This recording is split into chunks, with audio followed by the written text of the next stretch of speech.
उमर चीमा साहब, आपसे सबसे पहले हम जानना चाहेंगे, ये जो केंट का इस्तीफ़ा आया है, इसके ऊपर मुख्तलिफ तरह से तज्ज़िये तबसरे हो रहे हैं।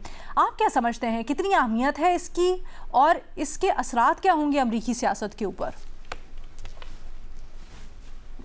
मैं इस्तीफे को दो तरीकों से देखता हूँ। एक तो ये है कि ये एक पहला रिजाइन है, जो एक उनका पूरा एक मागा कैंप है, उसमें एक दरार है।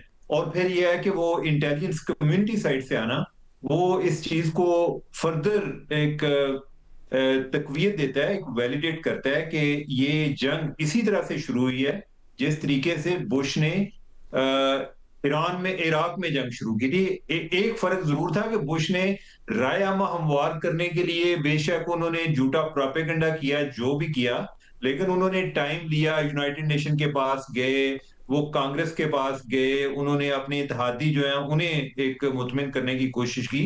ट्रम्प जो है, ट्रम्प तो रात को सोता है और सुबह उठता है और वो जाके अटैक कर देता है। इसने तो वो वाला काम किया। तो एक तो ये चीज क्लियर हुई कि उनके पास कोई ऐसी इंटेलिजेंस नहीं थी जिससे ये तासर मिलता हो कि कोई ईरान की तरफ से उन्हें को फौरी तौर पे खतरा हो।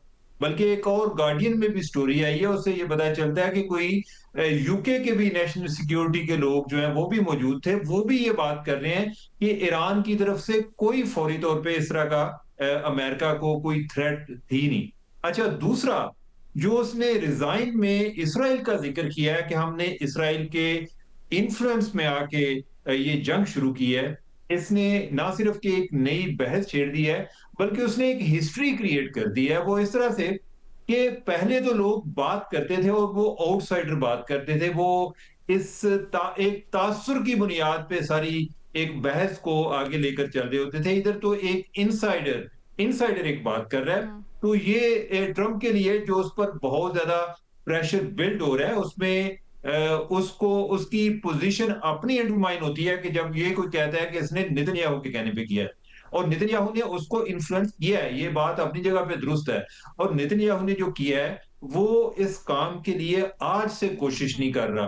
वो 92 से शुरू हुआ है। 1992 में फर्स्ट टाइम उसने ईरान के वेपन्स के हवाले से बात की थी कि जी इधर से हमें खतरा है। और वो मुख्तलिफ टाइम पर कभी यूएन में, कभी उधर वाशिंगटन में, कभी किसी और फोरम पर वो ये बात करता आया कि हमें इनको एलिमिनेट करना पड़ेगा।